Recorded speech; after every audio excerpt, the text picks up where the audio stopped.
¿Qué tal? Bienvenidos a este estudio diario de la Biblia. Recuerden que estamos leyendo la Biblia todos los días y el día de hoy nos toca leer 5 capítulos. Vamos a leer los capítulos de Segundo de Reyes 5 al 9.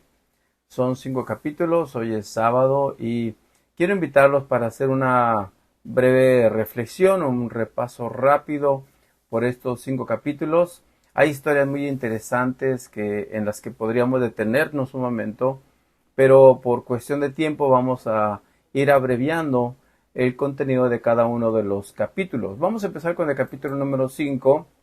Aquí tenemos la historia de Naamán.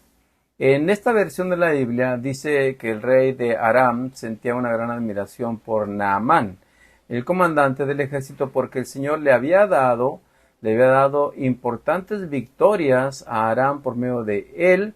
A pesar de ser un poderoso guerrero, Naamán padecía de lepra. Esta primera referencia de Naamán nos dice que aunque tenía muchas cualidades positivas, era valiente, era apreciado por el rey, pues el hecho de ser leproso posiblemente le hacía sentirse incómodo, quizás tenía algún tipo de problemas para poder integrarse completamente a la sociedad.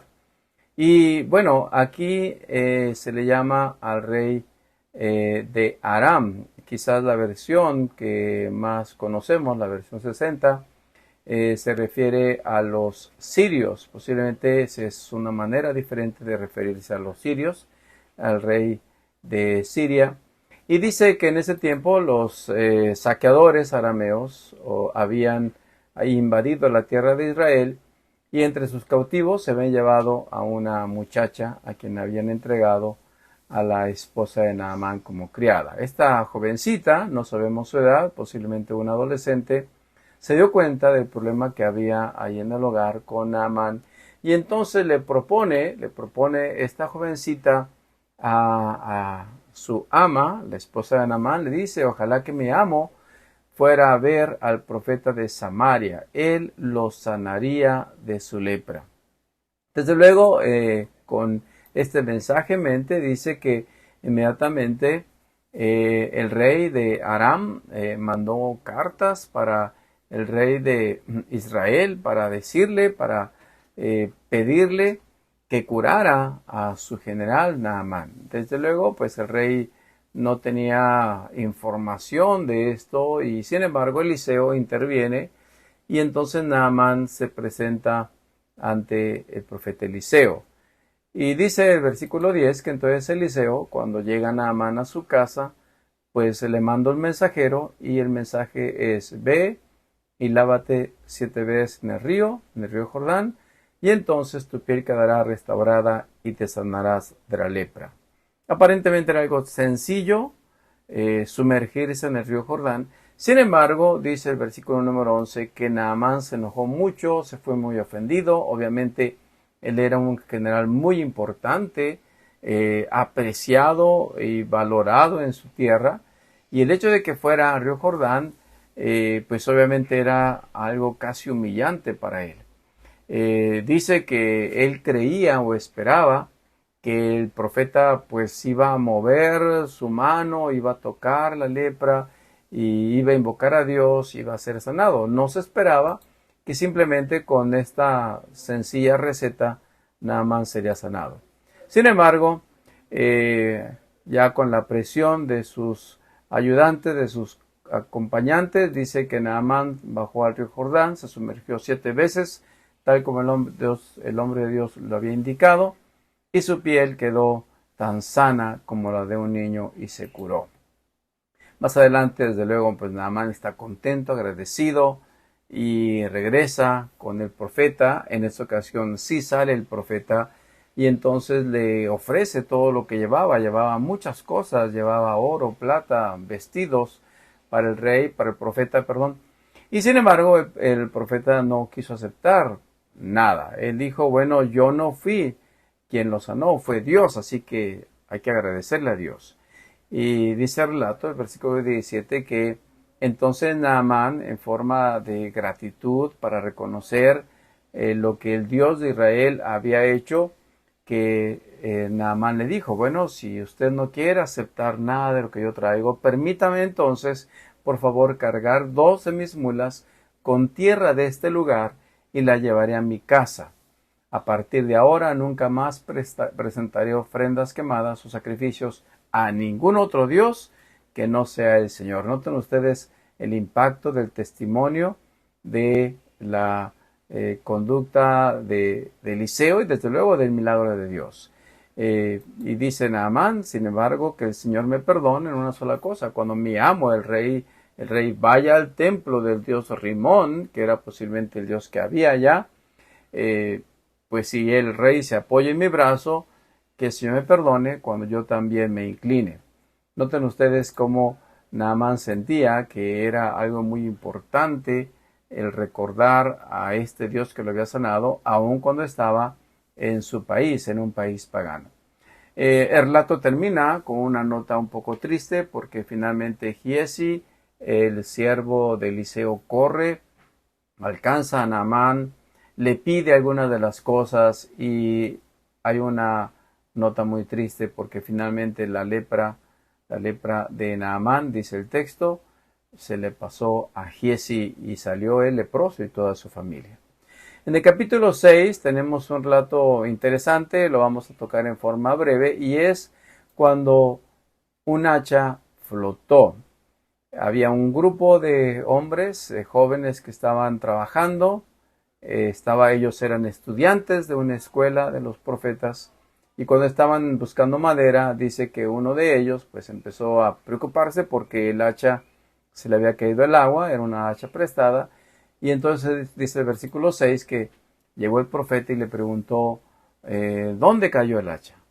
El muchacho, el hombre de Dios, le indica, y entonces dice, cuando Eliseo cortó un palo, lo tiró al agua, en el sitio donde había caído el hacha, y entonces la cabeza del hacha salió a flote. Todos sabemos obviamente que el hacha es de hierro, por lo menos es pesada, pero pues Dios obró este milagro cuando este palo es arrojado al agua y entonces el hacha flotó.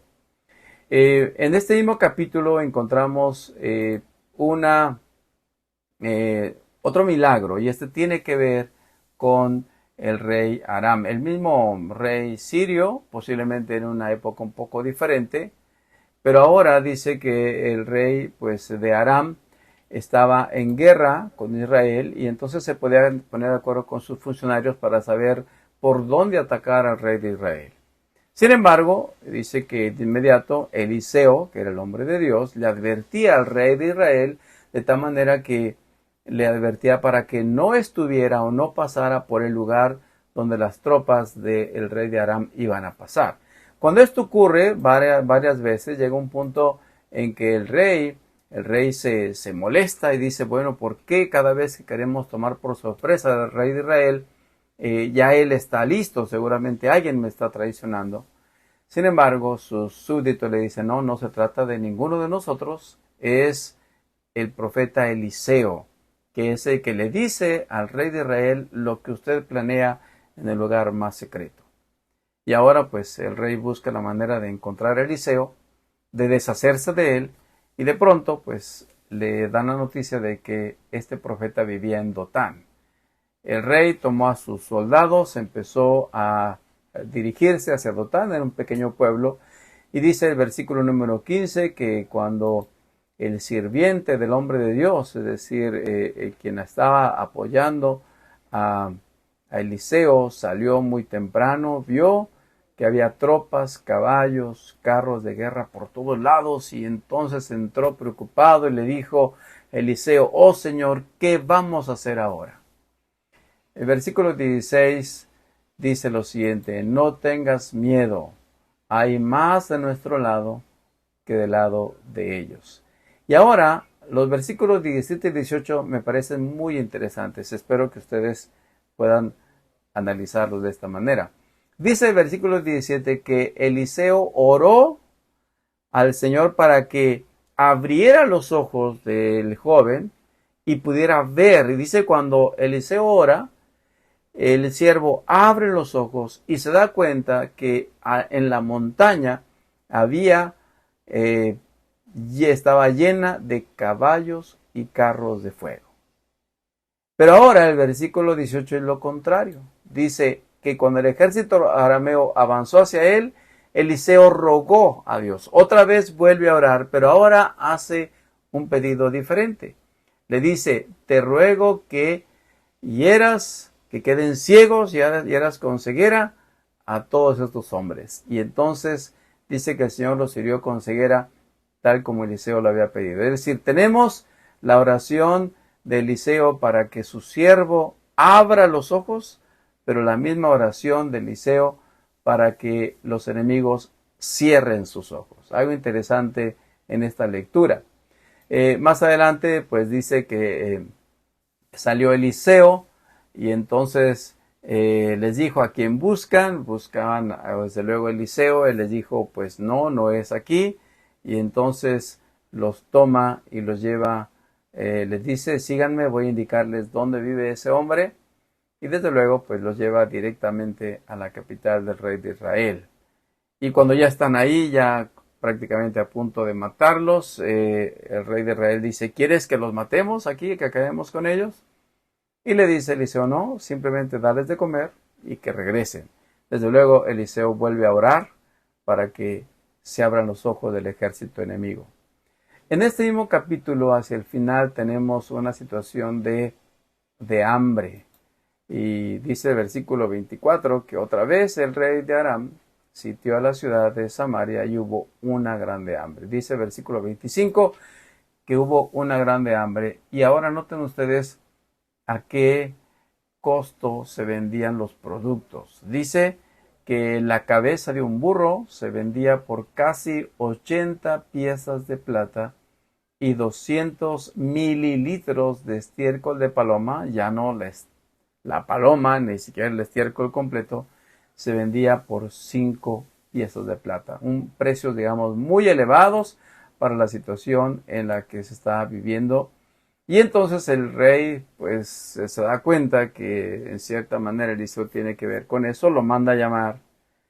Y Eliseo le dice, mira, escucha el mensaje del Señor, escucha el mensaje del Señor. Mañana, a esta hora, noten ustedes los precios que dice Eliseo.